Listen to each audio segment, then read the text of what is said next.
Welcome to the Vixta Pod. My name is Aldrich Tibayan, and I'm your host for today's episode.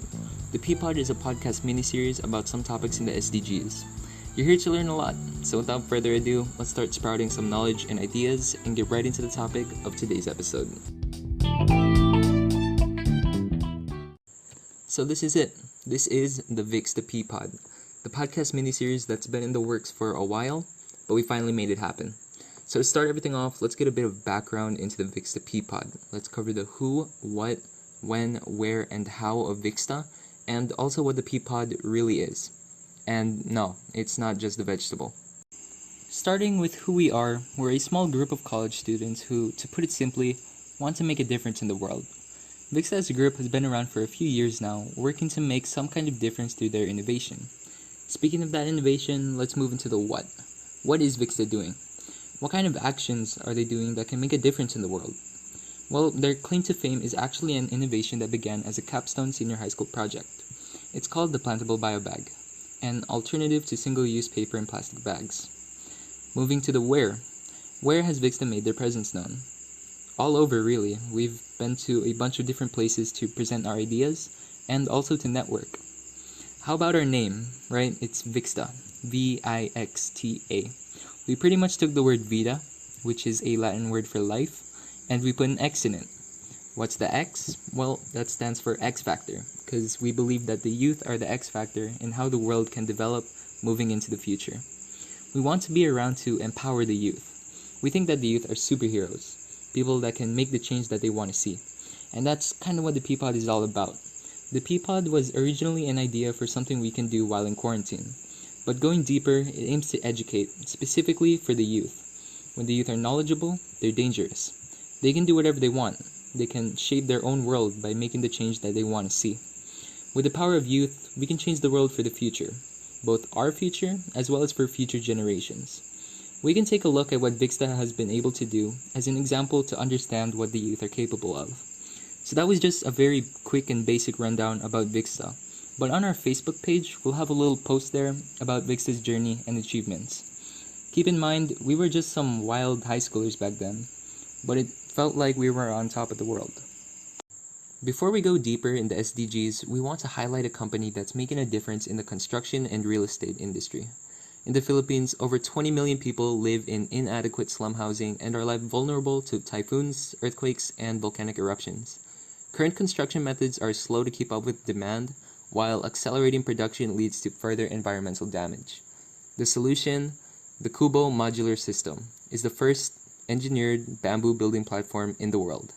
They use engineered bamboo, a highly renewable resource that takes only 3 years to grow and has strengths up to 14 times greater than concrete and hardwood. The result, house kits that can be assembled within hours with prices starting at only $200 per square meter. You can check them out at kubo.ph. Cubo.ph. Kubo.ph. Back in September of 2015, world leaders adopted the concept of the Sustainable Development Goals. On January 1st, 2016, it finally all came together.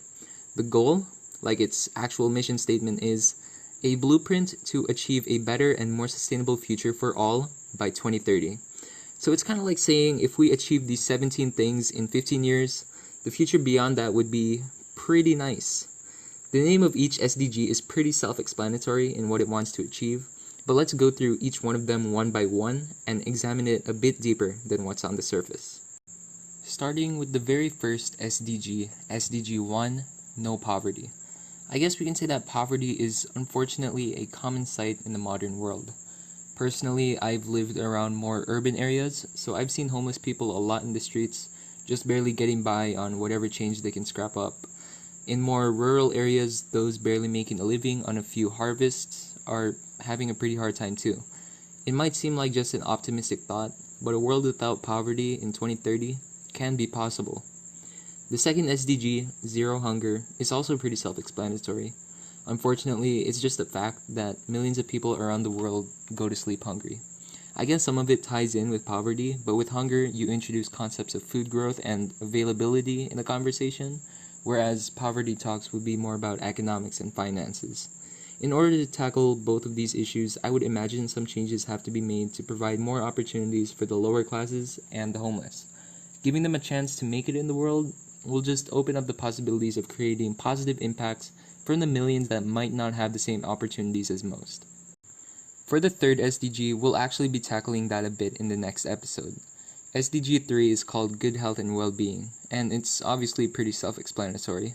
As a nursing student, this is the one SDG that I'll be around for what would most likely be my main career moving forward. It would be pretty much impossible to have a society free of illness and disease, since infections are pretty common, and infectious microorganisms are nearly impossible to eradicate since they can evolve and adapt to conditions.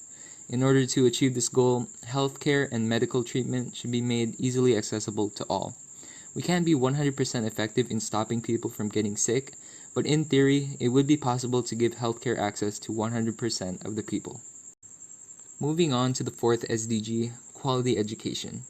As mentioned before, one of the objectives of this podcast miniseries is to educate. When the youth are smart and knowledgeable, they can do whatever they want, and that's something we want to encourage. We'll actually be talking about education in a future episode, so we won't get into too much detail right now. But for now, just imagine a world where everyone, especially young people, can have access to quality education into whatever career they want to pursue. It's a beautiful thought. Moving on, next up we have gender equality. The positive changes that have been made here is actually pretty impactful already. It seems as if genders are starting to become a non-factor when it comes to things like leadership or perhaps representation. Personally, I think the leaps and bounds that have been made about this SDG puts us on track to achieve this SDG fully. On to the sixth SDG. It's clean water and sanitation.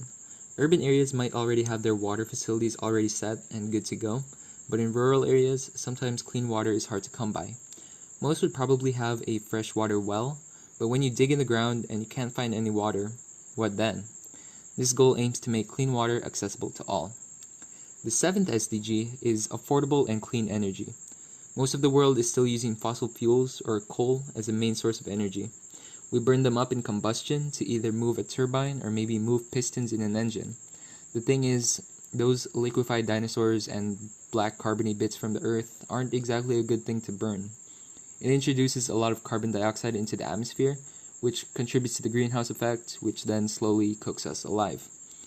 That might be an over-exaggeration, but that's one of the big factors in global warming that everyone around the world is experiencing. We need the cleaner sources of energy like solar or wind or hydropower to become our primary energy sources, and we also need them to be affordable. On to the eighth SDG, we have decent work and economic growth. We've actually come a long way from tough factory jobs and child labor, but unfortunately, not all work is what we would call decent. Around the world, there's still a lot of people who are taking up all kinds of jobs just to barely make any money.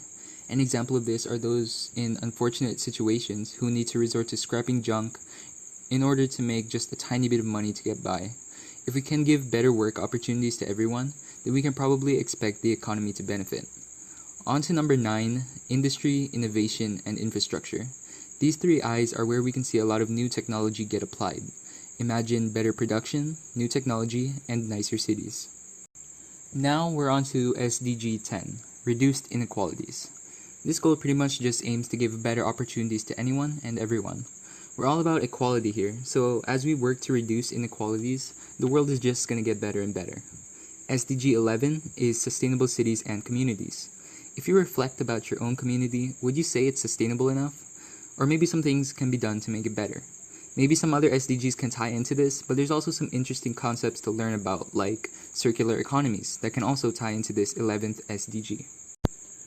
The 12th SDG, responsible consumption and production. I literally just mentioned the concept of circular economy. That concept would be pretty much the perfect solution for the 12th SDG. If we can reduce our waste production and cycle it back into usable things, we'd have a lot less of a problem dealing with waste. You might have heard about the Great Pacific Garbage Patch. It's literally like a pile of trash in the ocean the size of an island. A problem like that just goes to show that we need solutions about our consumption and production of products. For the 13th SDG, we have climate action. This one is going to require the collective efforts of everyone, since the climate problem is pretty much everyone's problem already. Climate change is no joke, and it's to the point where it's taking lives and ruining whole communities.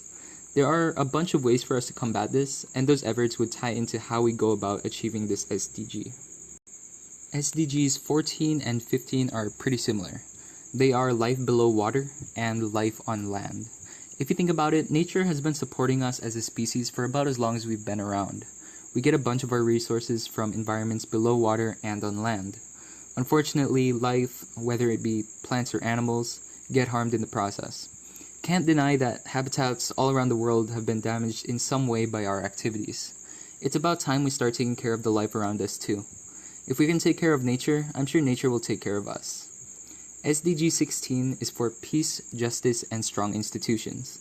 Everyone in the world wants peace and justice, but unfortunately, with news from around the world, peace is pretty hard to come by in some places of the world. An example from today is the violent happenings between Israel and Palestine. A year ago, the Black Lives Matter movement began in the US, pushing for justice and an end to systemic racism. This SDG aims to put an end to the violence and conflicts, and to have strong institutions to support the initiatives for peace and fair justice. Last but not least, the 17th SDG is called Partnerships for the Goals. None of the other 16 goals can be achieved by one person, or one company, or one government alone. The goal here is to create new partnerships or collaborations so that we can achieve the other 16 goals quicker and more effectively. And that's it. That was a very quick and basic rundown of each of the 17 UN Sustainable Development Goals. But how can you contribute to the UN SDGs? Maybe you aren't an innovative company. Maybe you're not a prominent government. Maybe you're just an ordinary person. What are the ways for you to help achieve the SDGs? If you go on our Facebook page, Vixta Pod, you'll see a post there that has small tasks that are easy to do so that you too can help us achieve the UN SDGs by 2030. And with that, we can close out this episode. This is just one of a series of episodes in our mini-series, so stay tuned for the others.